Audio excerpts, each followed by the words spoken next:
Assalamualaikum warahmatullahi wabarakatuh. Allahumma salli wa sallim ala sayyidina wa habibina wa rasulina wa uswatina Muhammad wa ala alihi wa sahbihi ajma'in. Amma ba'd.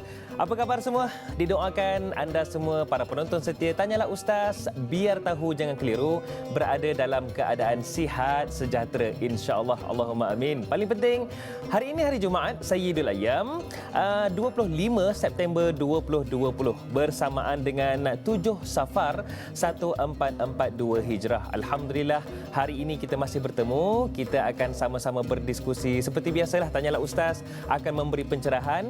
Cumanya hari ini sangat istimewa kerana kita akan sama-sama mendapatkan pencerahan tentang topik besar kita, ibadah, dan kita tumpukan kepada zikrullah. Apakah zikrullah tu? Macam mana zikrullah tu? Kejap lagi kita akan sama-sama dapat pencerahannya. Dan saya mohon kepada anda semua para penonton untuk terus setia sepanjang 2 jam kita bersiaran langsung ini, kerana tetamu kita bukan calang-calang orangnya, orang kampung teman. Lepas rindu hari ini. Jadi kita bersama dengan yang berbahagia, Datuk Ustaz Kazim Ilyas Al-Hafiz. Assalamualaikum Datuk. Waalaikumsalam warahmatullahi wabarakatuh. Alhamdulillah. Berbaju batik Datuk. Berbaju batik hari ni. Baju baru ni. Oh, ya ke Datuk? Baju baru. Apa khabar kita Datuk ya? Alhamdulillah, syukur. Alhamdulillah. Kalau tak jumpa saya tu jumpa kat hospital lah.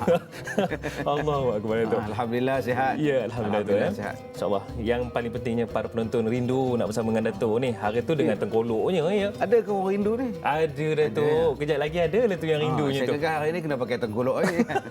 InsyaAllah. Baik Datuk, hari ini zikrullah. Banyak pencerahan yang akan Datuk kongsikan sepanjang 2 jam ini. Ya. Cumanya para penonton, kepada anda semua ada platform untuk anda tanyakan soalan terus sahaja kepada Datuk. Caranya macam mana? Hubungi kami secara terus sahaja di talian bebas tol 1-800-881677. Itu dia talian kami. Atau boleh terus sahaja menggunakan aplikasi WhatsApp yang juga platform untuk anda tanyakan soalan kami sediakan 0111233680.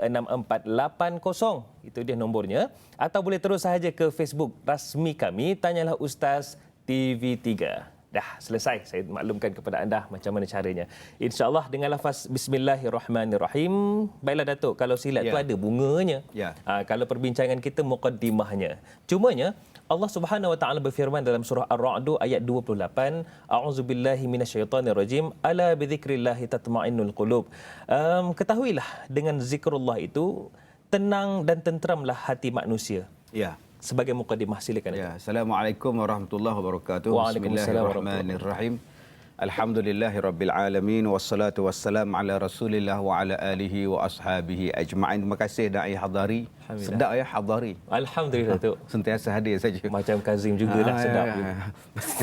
Langsung tak boleh cakap nampak. Sila Datuk. Bismillah. Tuan-tuan yang saya hormati, sedang penonton Tanyalah Ustaz. InsyaAllah pagi ni ceria-ceria sikit kan. Mengantuk ni. Ya Datuk.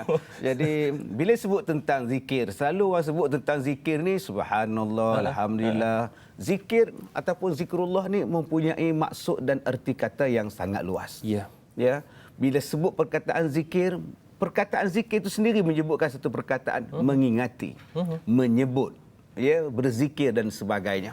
Sebab itu ulama-ulama mengatakan bahawa zikir bukan setakat kita sebut subhanallah kan. Sekarang dulu orang buat rentak kan, buat rentak subhanallah, maha suci Allah, alhamdulillah segala puji bagi Allah, Allahu akbar, Allah yang maha besar, segala pujian hanya untukmu. Mungkin Tanyalah Ustaz kena buat nasyid lagi. Itulah saya ingat penyanyi asal lagu tadi. Oh ya ke? Mesti hujan kat luar kan. Baik, zikir bukan setakat subhanallah, alhamdulillah, la ilaha illallah. Sebab tu ulama-ulama membahaskan bahawa zikir ialah sebarang jenis halaqah, sebarang jenis perkataan, sebarang jenis jamaah dan sebagainya yang mengingati Allah Subhanahu Wa Taala. Yang mengingati Rasulullah sallallahu alaihi wasallam, maka dia dikira sebagai zikir. Maknanya orang yang berada dalam majlis ilmu, halaqah ilmu, yang membicarakan persoalan halal dan haram, membicarakan persoalan akidah, macam kita sekarang, persoalan yang melibatkan ibadah, munakahat dan sebagainya, maka dia dikira sebagai majlis zikir. Ni pagi kita sekarang ni majlis zikir. Walaupun kita berdua duduk tapi ditonton oleh jutaan sekarang ni, kita berada di dalam majlis-majlis zikir. Dan majlis-majlis inilah yang didatangi oleh para malaikat yang melebarkan sayap rahmatnya, memohon kepada Allah rahmat daripada Allah untuk orang yang berada di dalam majlis-majlis zikir ini. Ini zikir yang pertama. Maknanya berada di dalam majlis ilmu, halaqah ilmu, perkumpulan ilmu yang membicarakan tentang Islam, membicarakan tentang agama kita, maka dia dipanggil sebagai majlis ilmu ataupun majlis zikir. Zikrullah. Yang keduanya kita sebut tentang zikir, amalan zikir dengan lisan kita. Zikir dengan lisan kita. Perkataan biasa, subhanallah, astaghfirullah, alhamdulillah. Jadi kalimah ini dikira sebagai kalimah zikir. Sebagai lafaz itu. Sebagai lafaznya itu. Ya, sebab itu sekarang kita takut hari ini orang dah tak sebut astaghfirullahalazim, subhanallah, masya-Allah, tabarakallah. Hari ini orang sebut perkataan gila. Bila nak menggambarkan perkataan yang hebat, Allahu akbar kan. Sepatutnya sekarang bapak. Tuan-tuan orang Perak kan, bapak. Dah bertukar daripada perkataan zikir kepada besar gila. Gila pula dia pergi dia. Kalau kita nak sebutkan tentang kekecewaan hari ini, budak-budak muda dia sebut pisang. Boring pisang. Dia tak sebut lagi perkataan Allahu akbar. Tak sebut lagi perkataan itu. Kita takut kalimah-kalimah zikir ini anak-anak kita, generasi yang sekarang, generasi yang akan datang dah tak mengenali. Sebab tu saya seronok bila kita masuk dalam taman, masuk dalam kampung, ada perkataan Allahu Akbar. Dia pasangkan signboard tepi jalan tu. Allahu Akbar, subhanallah, alhamdulillah. Maknanya masih lagi kita sebut perkataan. Mengajak itu. Dan yang ketiganya kita sebut zikir yang dilafazkan daripada hati kita. Zikir mengingati Allah di dalam hati kita. Allazina yadhkurunallah qiyaman wa qu'udan wa 'ala junubihim. Jadi orang yang sentiasa mengingati Allah, sama ada dia dalam keadaan berdiri, dalam keadaan dia duduk, dalam keadaan dia berbaring, dia masih ingat pada Allah. Dia ingat pada Allah. Kalau dia nak buat sesuatu tu dia ingat pada Allah. Dia tanya, ni Allah bagi ke tidak ni? Allah suka ke tidak aku buat macam ni? Allah suka ke tidak? Haram ke tidak ni? Dia akan fikir macam itu. Itu pun ingat pada Allah. Ya, sebab tu orang tua-tua dulu bila dia suka nak nasihat orang, dia suka letak tangan di belakang. Dah ingat Allah, ingat Allah. Contohnya orang tu menangis, orang tu meraung, orang tu ada kematian dan sebagainya. Kita menyabar kan tu. Ingat Allah nak, ingat Allah, nampak? Ingat Allah, ingat Allah. Maknanya ingat kepada Allah. Nak buat sesuatu itu tengok ingat pada Allah, benda ni Allah suka ataupun tidak. Yang ni zikir juga. Walaupun dia tak sebut Allah, dia tak sebut, dia ingat saja. Maka itu juga dikira sebagai zikir. Masya-Allah. Ya. Maksudnya tu. Mukadimah pendek je. Subhanallah. Maksudnya zikrullah ini sebenarnya satu skop yang sangat luas. Sangat luas. Sangat luas. Bukan makna zikrullah ni lepas sembahyang, zikir itu saja, lepas tak ingat dah. Ya.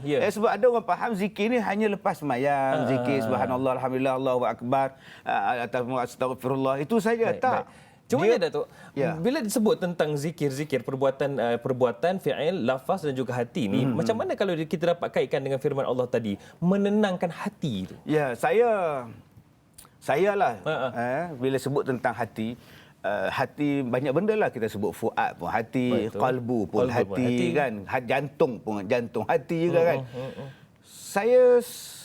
Saya buat sendirilah pemeriksaan BP tu. Ada mesin, ada alat di rumah ada kan. Sendiri ada semua. Saya pun doktor juga kan. Saya lah nurse, saya doktor. Jadi bila saya nak buktikan kepada diri saya bahawa zikir ni boleh menenangkan hati. Jadi bila saya masukkan alat untuk pemeriksaan BP tadi ni, okey, bacaan dia sekian-sekian banyak. Kemudian sebelum tu, selepas bacaan yang pertama tu, saya tunggu dalam seminit dua lagi, saya zikir. Datuk berzikir. Zikir, tenangkan hati, zikir kan. Saya bubur balik, subhanallah. Turun banyak pula. Masya Allah. Itu kalau kita faham daripada satu sudut lafaz senang je lah. Zikir itu menenangkan hati. Sebab itu bila saya letak di situ, dia turun mendadak bacaan tinggi, bacaan bawah, bacaan jantung. Itu baru yang dikatakan, baru daripada satu sudut bahawa kita nak test. Nak test bahawa zikir ini menenangkan kita. Sebab tu kadang-kadang setengah orang bila dia susah hati, dia tak nak berzikir. Bila dia dalam keadaan marah, dia tak nak berzikir. Bila dia sakit, dia tak nak dalam keadaan berzikir. Sedangkan Allah Ta'ala bagi benda-benda itu supaya kita banyak sebut nama dia. Sebab itu sakit ni Tujuan sakit Allah bagi pada kita nak hapuskan dosa, nak naikkan darjat, kifarat dosa kita dan sebagainya. Salah satunya ialah supaya kita banyak sebut nama Allah. Ketika sakit, perkataan yang paling banyak disebut ialah Allah. Allah. Allah. Betul. Betul. Itu tak Jatuh percaya motor pun. cuba tak percaya cuba sakit. Kan? Jangan Nak bangun daripada kursi tu pun Allah. Dia tak sebut nama lain. Dia sebut nak duduk tu pun Allah. Nampak tak? Mesti Allah punya. Dia tak sebut tipa. Tak sebut tipa. Aduh, tipa tak ada. Dia tak akan sebut punya kan. Dia yang akan sebut ialah Allah. Nak minum ubat ni pun, abang, minum ubat abang. Allah. Nampak tu? Isteri dia kata waktu awak sihat tu tak ada sebut nama Allah ya. Waktu sakit ni Allah saja. Allah. Lagi banyak sakit dia. Sebab itulah tujuan Allah bagi sesuatu tu untuk kita ingat kepada Allah. Itulah nama dia zikrullah. Allah bagi kematian, Allah bagi musibah, Allah bagi kepada kita kehilangan, Allah bagi kita kesusahan supaya kita balik inna lillahi wa inna ilaihi raji'un. Balik pada Allah tu apa? Ingat balik pada Allah Subhanahu wa taala. Salah satu balik kepada Allah ialah dengan berzikir. Dengan berzikir insya-Allah. Subhanallah. Okey Datuk. Dah seronok bila bersama dengan Datuk ni. Ada soalan daripada sahabat kita ni Hasnoin Wahid di Facebook kita. Katanya, Assalamualaikum Da'i dan Ustaz, Datuk serta kru-kru pagi ni. Waalaikumsalam. Soalan saya, bilakah masa yang paling sesuai untuk kita berzikir dan amalan ni kita kerjakan berterusan? Apakah kesan yang kita boleh lihat darinya secara zahir, lahir dan juga batin? Zahir dan juga batin. Silakan Datuk. Baik, zikir ni tidak ada waktu yang tertentu. Tak ada. Kalau semayang ada waktunya. Limiqatiha pada waktu yang telah ditetapkan. Kalau subuh lah. Jangan ada buat semayang asar sekarang pula. Ada setengah orang dia semayang, dia kata senang ni makcik kenduri kahwin ustaz. Habis tu makcik buat semayang subuh campur dengan zuhur, asar, maghrib semua kan senang. Sekali. Senang dia kata senang kan. Jadi kalau kenduri kahwin pun tak ada masalah dah kata dia. Jadi kita tanya, boleh ke makcik kumpulkan 5 waktu sekali dalam subuh makcik? Apa tak boleh je, Tuhan pun faham masalah makcik. Dia ingat Tuhan tu siapa dengan dia. Waktu semayang ada waktunya. Waktu puasa bulan Ramadan. Engkau puasalah Ramadan wajib. Nak buat haji, tunggu musim haji kan. Jangan nak buat bulan sekarang, bulan siapa ke belasah buat haji pula. Tak boleh. Tetapi zikir anytime. Masya Allah. Melainkan pada waktu yang tempat yang tak boleh berzikir. Jangan duduk dalam tandas tu pula, buat tasbih pula. Mana abang tandas? Apa tasbih itu? Zikir. Ingatlah pada Allah. Yang tu tak boleh. Kena pula sembelit dah tu. Tak boleh. Allah panjang. Allah kan. Tak boleh. Lain daripada itu zikirlah. Bukan maknanya pengkhususan itu mesti lepas semayang. Tak. Waktu-waktu berdiri kan Allah Ta'ala sebut tadi. Allazina yazkurunallaha qiyaman. Waktu kau berdiri. Boleh ingat pada Allah. Waktu kau duduk. Boleh ingat pada Allah. Waktu kau berbaring. Boleh kau sebut nama Allah. Kau berzikir kepada Allah. Ada orang waktu nak tidur, dia zikir dalam hati dia. Subhanallah sampai dia tertidur. Masya-Allah. Dia sampai dia tertidur. Sebab ada orang yang dia nak tidur ni dia kena bayar. Dia kena bayar jadi orang kaya dulu. Dia bayar baru dia tertidur kan. Dia kena bayar berjalan ke mana-mana ke. Tak payah, buang masa je. Zikir subhanallah, lama-lama tertidur dia. Jadi terpulang dia dan kesan dia kepada hati kita ialah hati jadi tenang macam tadi ala bizikrillah tatmainnul qulub, hati jadi tenang. Yang keduanya orang yang banyak berzikir ni dia banyak sabar. Dia akan dapat kesabaran yang tinggi dengan sebab dia berzikir. Yang ketiganya orang yang bila berzikir ni apa yang dia akan dapat kepada dia? Dia akan dapat kebersihan hati, kebersihan jiwa. Sebab tu dia takkan sebut benda-benda maki. Dia takkan sebut benda-benda yang membelihkan orang tak suka dengan perkataan dia. Dia akan bercakap Allah. Tidakkah ada hasad dengki? Tidak ada macam da'i hadari Allah. Alhamdulillah. Allah. Maknanya Allah saja. Dia tak sebut benda yang mencarut. Tak ada. Sebab ada orang yang dah biasa mencarut. Bila tanya kenapa kau suka mencarut? Saya orang negeri ni. Memang orang negeri ni suka mencarut. Bangga pula. Benar orang negeri ni suka mencarut. Kenapa kita nak mencarut, kita nak sebut pada negeri? Tak ada kena-mengena dengan orang negeri tu yang suka mencarut. Takkan tu imam di negeri tu suka mencarut.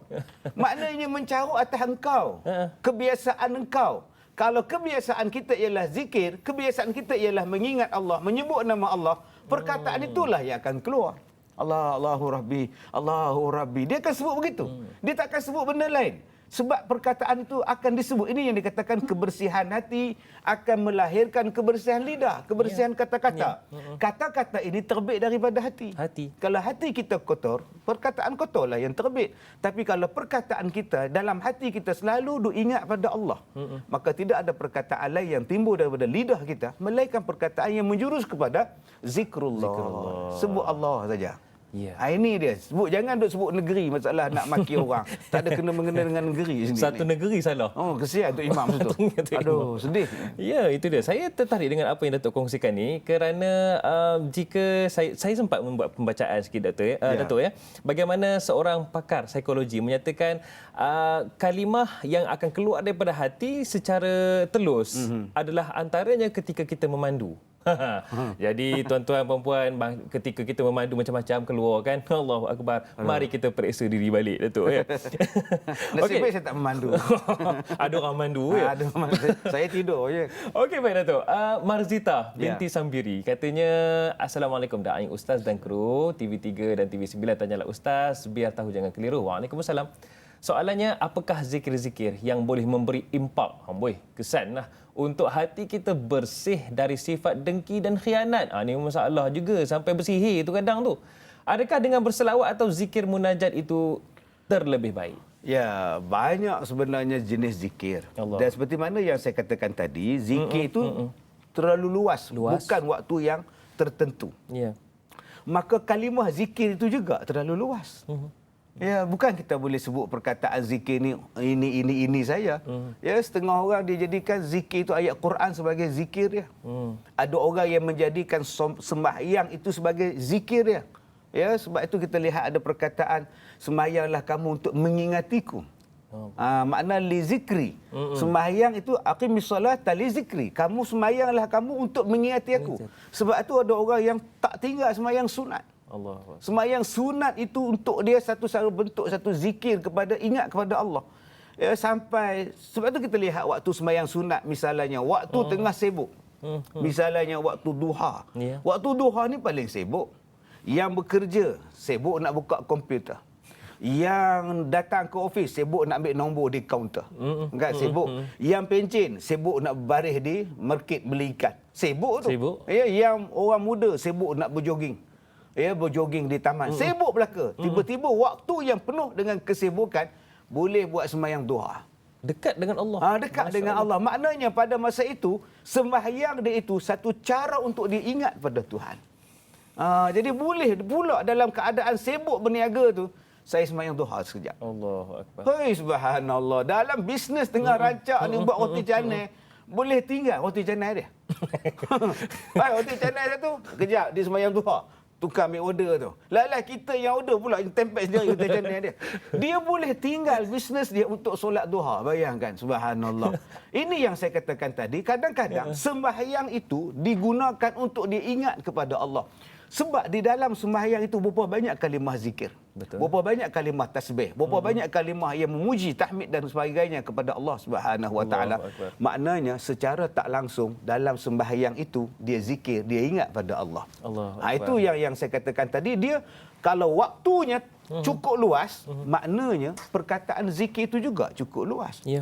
Kadang-kadang kita lupa tentang kalimah la ilaha illallah. Selalu untuk imam bila buat tahlil, afdalu zikr fa'lam annahu la ilaha illallah. Itulah kalimah thayyibah yang paling bagus sekali. Kalimah yang paling senang dilafazkan, tidak ada huruf ba di dalam dia, tidak ada bercantum lidah, bercantum bibir di situ. La ilaha illallah. Lidah saja yang bergerak. Tak letih pun. Tak letih pun. Dan perkataan itu yang paling cantik. Sebab kalaulah pada masa itu malaikat mencabut nyawa kita, kalimah yang terakhir keluar daripada lidah kita ialah la ilaha illallah. Sebab itu dia paling bagus. Macam kita tadilah Da'i Hadari sebut kajian menunjukkan bahawa nak tengok seorang tu baik tak baik lidah dia, tunggu dia bawa kereta. Tengok dia bawa kereta, orang depan belok ke kiri tak bagi lampu. Berapa banyak yang terbit perkataan.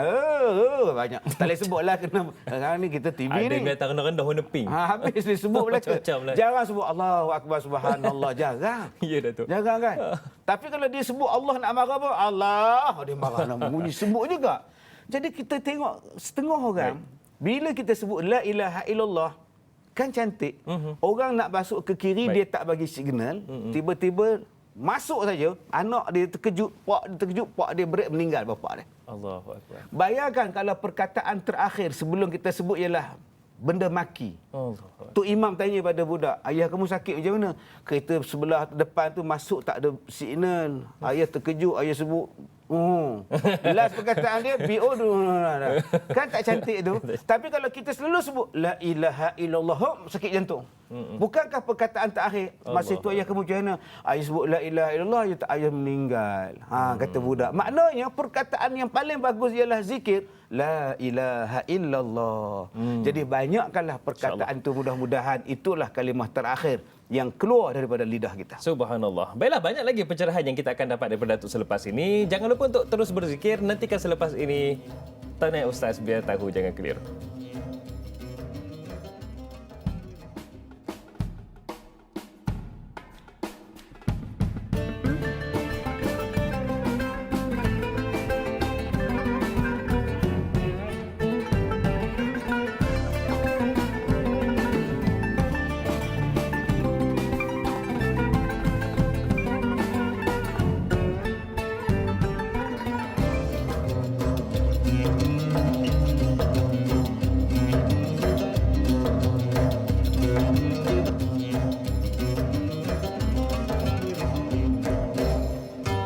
Alhamdulillah, artinya pakcik, makcik, abang-abang, kakak-kakak, adik-adik pagi-pagi ni tak ke mana lagi kan?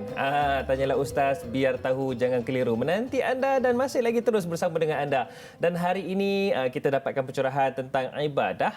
Kita fokuskan kepada zikrullah. Tetamu kita yang berbahagia Datuk Ustaz Kazim Ilyas Al-Hafiz bersama dengan kita semua. Alhamdulillah. Okey Datuk, tadi kita dah ceritalah sebut sedikit apakah itu zikir. Rupa-rupanya besar benar lah zikir itu. Ya, kita betul. ingat yang kita sebut-sebut tu je. Sebab kan Nabi sebut amalan yang paling afdal ialah mengingati Allah. Mengingati Zikir. Allah. Makna besarlah dia. Ya, subhanallah. Cumanya Datuk, apakah yang kita boleh jadikan zikir-zikir yang mudah kita boleh amalkan? Tadi Datuk ada sebut tentang la ilaha illallah. Selain daripada tu Datuk, supaya kita senang amalkan walaupun dalam memandu ataupun sambil dekat kedai dobi. Silakan Datuk. Ya, zikir tak memerlukan kena bawa tasbih.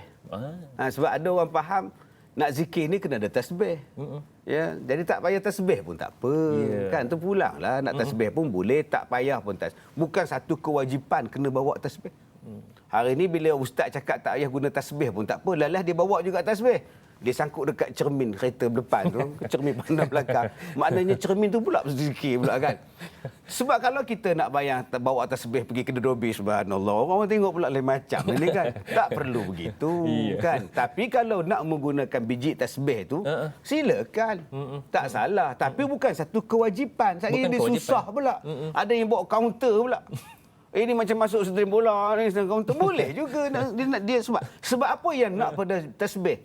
Kenapa nak kepada kaunter tadi? Sebab dia nak kira. Mungkin hari ni dia nak zikir subhanallah 1000 kali.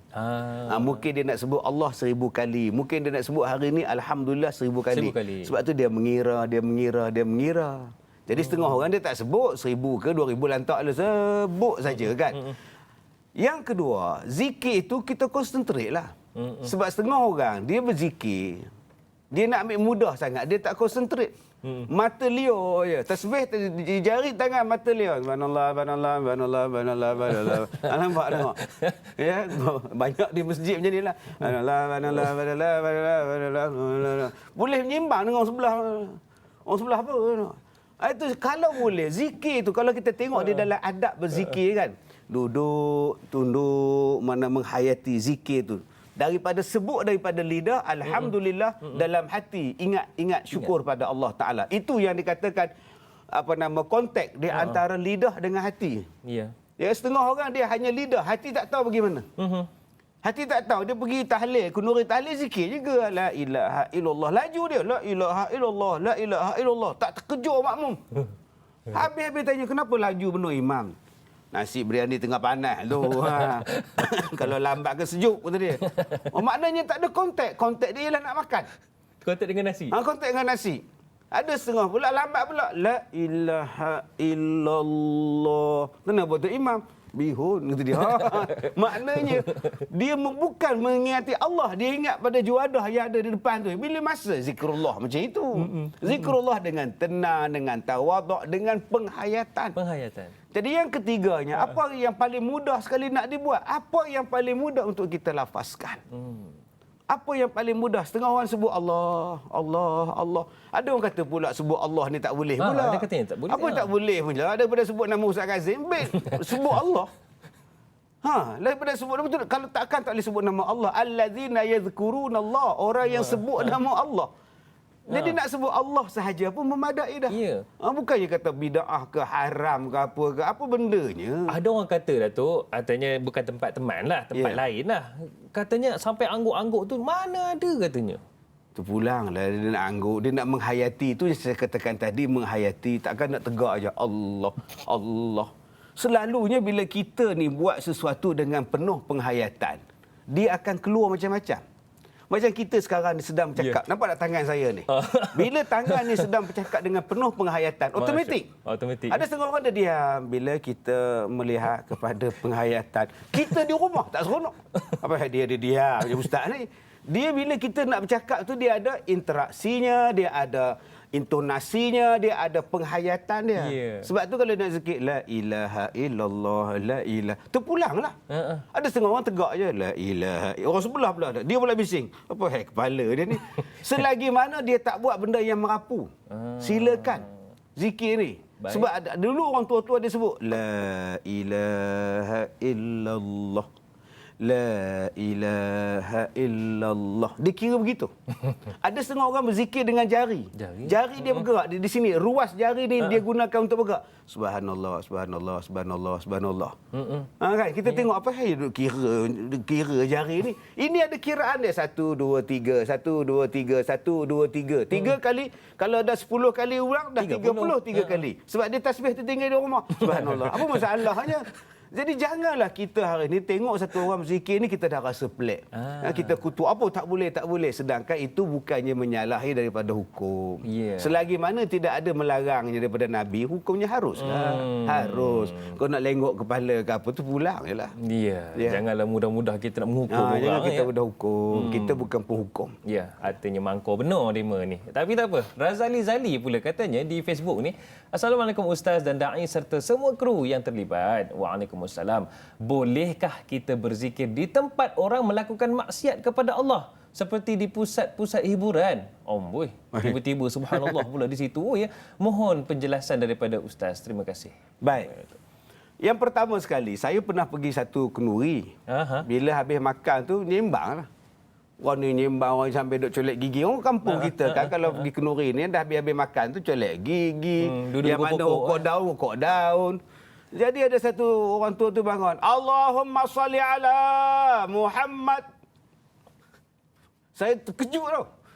Bulan Ramadan dengan ni. Nak dengan. Rupanya dia selawat macam tu. Nak bagi tahu balik. La ilaha illallah. Pakat balik. Saya pun belum habis kita ni. Balik. Dia selawat.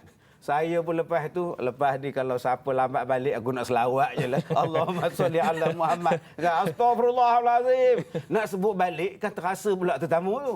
Maknanya ada orang macam itu. Dia ada buat pengumuman macam tu? Tak ada. Dia sebut tiba-tiba dia bangun. Saya tanya, sebelah apa pakcik tu? Itu adat di sini Ustaz. Kalau dia bangun suruh selawat tu, makna suruh balik lah tu. Tuan rumah nak minta halau, tak boleh. Kan terasa pula. Dia suruh wakil, dia suruh buat. Jadi cara dia selawat. Jadi takkan kita nak bawa benda tu di disko. Allahumma salli ala Muhammad. Menung segala orang. Jadi tak sesuai gambarnya kita berzikir di tempat maksiat. Kita takut perkataan itu nanti diejek-ejek oleh orang. Kan? Hidup orang ramai subhanallah, subhanallah diejek-ejeknya. Yang kedua, tempat itu malaikat nak payung rahmat dengan apa? Ya, tempat yang penuh dengan maksiat, ada arak di situ, ada pencampuran bebas di situ. Tak payah buka benda tu, tutup je lah. Elok benarlah PKP sekarang ni, tutup lah tu. Kalau boleh tutup terus tak apa. Ya, sebab benda itu tidak ada kebaikan langsung. Melahirkan orang yang mabuk, melahirkan orang yang kurang hajar, melahirkan pencampuran bebas dan sebagainya. Jadi kita buat benda yang lebih baik daripada situ. Jadi kalau ada orang mengatakan bahawa nanti akan menjejaskan ekonomi, banyak lagi ruang ekonomi. Banyak lagi rezeki yang boleh dapat bukan daripada benda-benda itu. Kita yang tak terlibat dengan pusat hiburan pun boleh hidup. Elok je perut buncit sekarang ni. Sehat walafiat je boleh makan. Oh ya ke, saya ingat six pack tadi. Tak ada, ini six pack tarik nafas kan. Jadi tuan-tuan, jangan kita menganggap bahawa rezeki hanya daripada benda itu. Yang ketiganya, tuan-tuan yang dirahmati Allah, kita tukarlah daripada nak berzikir di situ, mungkin perkataan lain yang lebih baik ialah nasihat. Ya, mungkin selama ni orang yang masuk di situ orang yang tak reti agama, Betul. orang yang kurang faham daripada agama, mungkin daripada luar pintu tu setengah orang dia berdakwah di luar pintu. Dia nak masuk, dia bagikan nota, dia bagi nasihat, dia bagi kata-kata. Ada orang yang berani macam tu, saya tabik spring lah. Saya pun tak berani Duduk macam depan-depan tu. Duduk depan pintu tu. Assalamualaikum tuan, insya-Allah tuan. Kalau boleh kita tempat ni tak elok tuan. Boleh cakap macam itu. Tapi kalau nak masuk dalam lain nak dakwah, tuan marilah, saya takut dia pula cabut kepiah dia pula. Dia takut. Jadi perlukan iman yang kuat. Perlukan kata-kata yang kuat, semangat yang kuat di situ. Jadi saya rasa kalau kita nak berzikir di dalam tu mungkin perkataan tu tak elok. Ya. Perkataan yang tidak sesuai untuk kita ucapkan di tempat-tempat sedemikian. Tetapi kalau nak berdakwah juga, gunakan platform di luar. Sebelum mereka masuk, kita tahan dulu, nasihat dulu. Kita nak halang, kita tak boleh, kita tak ada kuasa kan. Jadi sekadar kita boleh menasihati, watawasau bil haq, nasihati, kita bagi pilihan yang lebih baik. Itu juga dikira sebagai zikir. Sebab menyeru orang ke arah kebaikan pada masa itu. Ya, subhanallah, bagaimana hebatnya mereka yang berjuang untuk berdakwah, ya Datuk, yang betul. sampaikan turun ke lapangan untuk memberi dakwah ataupun memberi nasihat kepada mereka, tanda kita sayang sesama muslim. Subhanallah. Okey Datuk, ada manusia dia nak dapat ataupun macam Datuk sebutkan tadi, zikir mengingati Allah tu, ada orang dia travel, dia keluar ke luar negara, berjalan ke sana kemari, cuma sekarang tak boleh lah COVID-19. Ada juga yang macam ni, daripada Syafiq Aiman Rahman, Kampung Cahaya Baru, Pasir Gudang, Johor ni.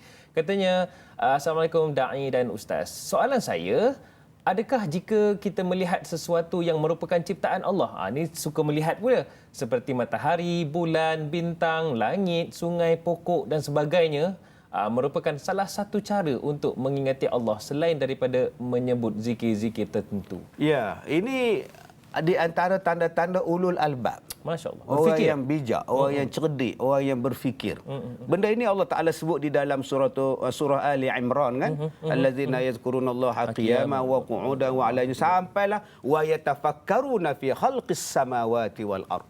Akhirnya dia akan jawab, Rabbana ma khalaqta hadza batilah. Dia akan cakap, ya Allah, apa yang kau ciptakan ini bukan sia-sia, ya Allah.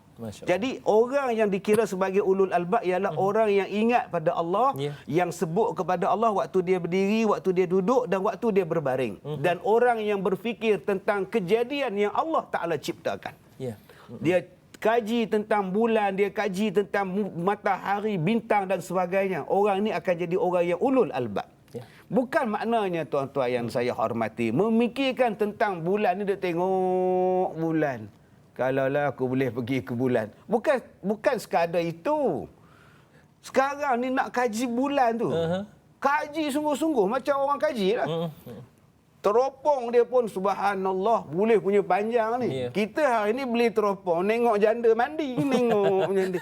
Orang neropong ke atas, dia neropong ke bawah. Macam mana?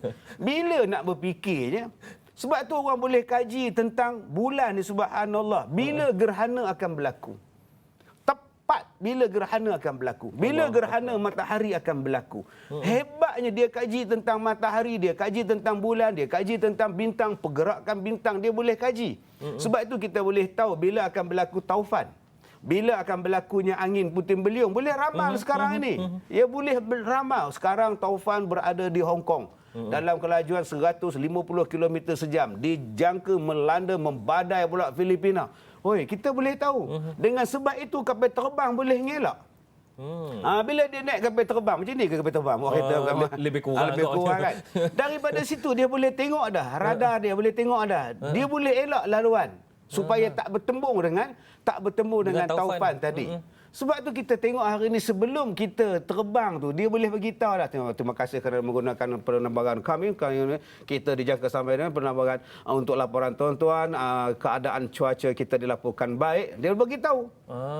Dia beritahu dah. Selalunya saya kalau sembang dengan pramugari. Ada orang lain lah. Orang saya lah. Dia beritahu, saya dengar sekarang kita diminta kepada semua pakai tali keledar kita akan. Maknanya dia dah beritahu dah.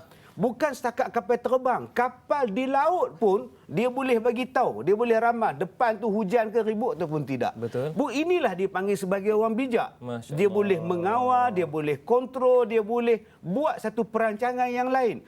Allah jadikan bulan bintang ini bukan saja-saja. Bukan saja-saja bulan bintang ni tengok menerangan, bukan untuk menyanyi je. Sebab ada orang jadikan bulan untuk menyanyi je. Engkau laksana bulan. Dia untuk menyanyi je. Bulan ni Allah Ta'ala tanda-tanda kekuasaan Allah. Jadi matahari tanda-tanda kekuasaan Allah. Maka orang yang menyebut, yang mengingati Allah, dia akan kaji kebesaran Allah ini. Dia akan jumpa satu kehebatan Allah. Maka dia akan balik kepada kata-kata Rabbana ma khalaqata hadha batila subhanaka faqina azabannar. Maha suci Engkau, subhanaka. Maha suci Engkau. Ya Allah, selamatkanlah kami daripada api neraka. Maknanya bila kita mengkaji perkara-perkara tadi pun dia akan mengingati Allah. Nampak kebesaran juga. Allah. Nampak kebesaran Allah. Ya. Itu yang dia katakan luasnya zikir. Bukan setakat zikir dengan lafaz saja. Saya daripada kecil duk dengar je Datuk. Malam bulan di pagar bintang. Ingatkan bintang tu pagar je. Dia Tidak sebab kita hanya menjadikan bulan bintang ni untuk menyanyi je. Itu je. Ku petik bintang-bintang. Walaupun banyak halangan. Nak petik bintang tu, padahal nak tukar lampu ni pun seksa. Ya Allah. Kena pakai tangga tu. Panas rasanya. Panas. Nasib kau terbakar. Nasib kau panas, kalau kau sejuk kau sebat kau. Okey Datuk, banyak lagi kita akan diskusikan. Kita akan dapatkan pencerahan insya-Allah. Dan saya anjurkan kepada anda semua terus berikan soalan. Insya-Allah kita akan tanyakan. Terus setia bersama kami. Tanyalah Ustaz, biar tahu jangan keliru.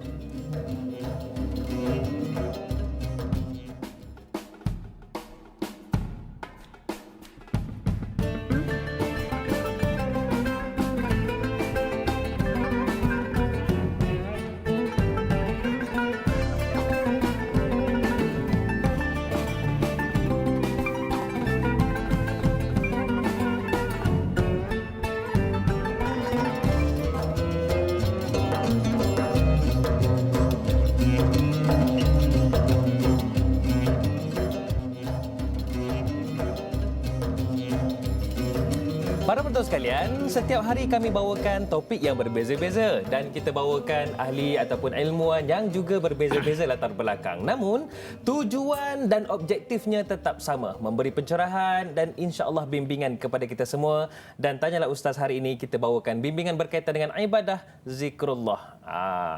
Datuk yang handsome iaitu Datuk Ustaz Kazim Ilyas bersama dengan kita. Artinya, Datuk, ada pemanggil sekarang ni. Kita nak sama-sama raikan. Assalamualaikum. Waalaikumsalam warahmatullahi taala Masya wabarakatuh. Allah. Ustaz dan Da'i dan kru-kru semua orang yang oleh. Ya. Ya Allah, insya-Allah kita jauhkanlah daripada InsyaAllah. Amin. Ya Rabbal Alamin. Mamu Amin, ya? Ya Rabbal. Ya, Mamu Ivan ni. Mamu. Rindulah nak cakap dengan Mamu. Mamu sihat, Mamu? Alhamdulillah, Tuhan bagi sihat kita semua. Alhamdulillah. Sihat, insya-Allah. Ya, silakan Mamu. Mamu yang soalan, kadang-kadang tempat kita nak mati pun nak zikir Allah ni, kita nak kena zikir. Tapi Mamu zikir, hari-hari zikir. Tapi ibadat Mamu tak buat. Tapi Mamu zikir saja, hari-hari zikir sampai 1000 kali, 2000 kali. Alah mana buatan Mamu ni adakah? Zikir tu Tuhan nak terima, Mamu tak buat ibadat apa-apa. Macam apa Mamu duk tengok-tengok ni, macam-macam Mamu duk buat salah. Tapi lagu mana salah Mamu ni, bagi Ustaz tegur Mamu lah lagu mana. Dan Tuhan saya Mamu minta serahin pada Ustaz pada Ilyas. Baik, Assalamualaikum warahmatullahi wabarakatuh. Doa-doa kat Mamu, bilang Mamu dah tetapkan iman. InsyaAllah. Amin. Rabbal Alamin. Sama doakan kami juga, Mamu. InsyaAllah. Waalaikumsalam. InsyaAllah, Mamu doa kat semua sekali. InsyaAllah. Baik. Terima kasih, Mamu. Assalamualaikum. Okey, itu dia Ya. Datuk. Macam mana Datuk situasi ini kadang-kadang saya sendiri pun pernah berlaku juga. Kita zikir dah tapi kadang tu rasa tak tenang, rasa masih lagi tak lengkap. Ya. Kadang tu kita buat silap lagi tapi zikir lagi. Adakah itu sifat manusia normal ataupun yalah Datuk silakan. Bila sebut aqimis solah tali zikri, dirikan solat untuk mengingati aku. Maknanya Allah suruh semayang. Sebab ada orang kata tak payah semayang, zikir saja. Baik. Nampak? Ini salah lah. Maknanya ada orang yang zikir saja. Tak payah kita semayang, kita zikir saja. Salah. Allah kata aqimis solah tali zikri, dirikan solat untuk mengingati aku. Maknanya kena semayang. Kena semayang. Baik, begitu juga. Ada orang yang tak semayang sebab dia kata dia tak khusyuk. Dia tak khusyuk. Terus tak solat. Tak mau semayang lah. Dia kata dia cukup zikir sudahlah. Di dalam air ni ada satu benda yang kalau kita minum, dia menghilangkan dahaga. Saya dahaga, jadi saya kena minum air. Barulah hilang dahaga. Dahaga tu ada dalam air ni dengan izin Allah. Baik. Begitulah, di dalam sembahyang ada khusyuk. Kalau kau nak dapat khusyuk, kau kenalah semayang. Barulah dapat khusyuk. Jadi kalau kau tak semayang kau tak dapat, khusyuk kau tak dapat. Dia kata saya dah zikir dah. Zikir bukan amalan wajib. Zikir amalan sunat yang dituntut kepada kita. Yang ketiga, kadang-kadang kita berzikir tak sampai di dalam hati. Ada orang yang berzikir tapi masih buat maksiat. Maknanya zikir tu tak sampai dalam hati dia. Dia tak khusyuk lagi. Dia tak masuk tak dalam masuk hati lagi dia. tu. Kalau dia zikir dengan hati, tak ada masa dia nak maki orang.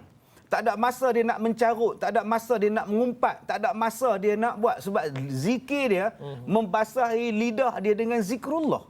Dia tak ada masa nak sia-siakan sebab dia tahu dengan mengumpat tadi membatalkan amalan dia. Merosakkan. Dengan dia merosakkan amalan dia. Pahala tak ada, habis dah. Sebab itu perkataan-perkataan tu perlu dijaga. Yang keempatnya, kenapa jadi macam itu? Sebab ada orang yang buat dua kerja dalam satu masa. Dia takkan jadi. Ma ja'alallahu lirajulin min qalbayni fi jawfi. Allah Taala tidak jadikan dua hati dalam satu masa, lafaz dia. Sebab tu ada orang yang berzikir waktu imam tengah baca khutbah. Imam baca khutbah, dia duduk zikir. Saya kalau baca khutbah rasa nak baling tongkat dekat dia. Pada masa itu tak ada zikir-zikir lagi lah. Pada waktu itu ibadat engkau ialah dengar khutbah. Kena tumpu. Tumpu bukannya subhanallah, subhanallah. Walaupun dia rasa bahawa dia zikir tu dah bagus dah. Dah, masa itu tak bagus. Masa itu ialah dengar khutbah. Ni hari Jumaat ni abang-abang dengar ni. Sebab ada orang macam itu. Dia duduk dekat dinding zikir, kat tiang dia zikir. Seolah-olah apa yang imam cakap tu tak penting. Seolah-olah benda tu tak. Itulah intipati dalam sembahyang Jumaat. Nasib baik tak rotik tak tanya balik kamu faham ke tidak. Saya nasib baik saya tak baca khutbah hari ni kan. Selalu saya cakap, bila saya baca khutbah selalu saya cakap, tumpukan, buangkan sekejap tempat-tempat lain tumpuanlah di dalam masjid untuk dengar khutbah. Jangan duk main handphone lagi. Ya, jangan lagi duk main tasbih lagi. Duduk menghadap ke arah kiblat, dengar khutbah. Sebab ada orang yang berzikir pada masa itu. Allah Ta'ala kata, tidak dijadikan satu hati, dua kerja engkau buat. Baik. Masa itulah engkau nak dengar ceramah, masa itulah engkau nak berzikir. Tak mau. Nak dengar ceramah, itu pun merupakan sudah satu majlis zikir. Apa lagi engkau nak berzikir dalam ceramah, guna tasbih, duduk depan ustaz begini. Saya tegur. Abang, kita sekarang ni pun dah berada dalam majlis zikir. Pahalanya besar lebih daripada zikir abang guna tasbih tu. Duduk sekejap, diam sekejap. Lepas ni abang berzikir. Mendengar kalimah-kalimah yang baik ini juga sedang berzikir. Apa perlu lagi? Dia takkan dapat dua. Masa itu nak dengar ceramah, masa itu nak berzikir. Mana satu kau nak buat? Macam kita lah sekarang, sambil bawa kereta, sambil boleh cakap. Hati takkan tenang. Itu yang pergi menonong, langgar orang, langgar motor, langgar berjalan kaki, rempuh orang. Sebab apa? Sebab dia tak tumpu. Jadi kenapa hari ini kita berzikir, masih lagi buat benda-benda yang tak elok? Jawapannya, zikir hanya sekadar zikir. Dia tak sampai kepada perasaan dia. Memahamkan makna dan kehendak daripada zikir itu sendiri. Itulah kesan dia. Harap pada Mamu tadi harap faham lah Mamu lah. Cakap Penang lah sikit. Okey. Datuk, bila kita sebut tentang zikir ni juga, sebenarnya kalau kita khusyuk, kita betul-betul amati, tidak akan mampu ataupun tidak sanggup untuk kita lakukan perkara-perkara yang tidak elok ataupun negatif, Datuk. Itu yang paling penting. Okey Datuk, Imran Shakir, Ini soalan yang lain pula, katanya berkaitan dengan jenis zikir ni. Ya. Assalamualaikum Datuk dan Da'i serta semua kru. Waalaikumsalam. Dalam masyarakat kita ni ada orang yang kerap berzikir. Namun kadang-kadang terdapat zikir yang digubah ataupun diubah memuji selain daripada Allah, iaitu ajaran sesat lah. Ya. Bagaimana hendak mengenal pasti zikrullah yang betul-betul zikir yang kita dianjurkan kepada kita tu, dan apakah ciri utama zikrullah agar tidak kita tergugat akidah? Imam pula. Da'i Hadari lahir 90.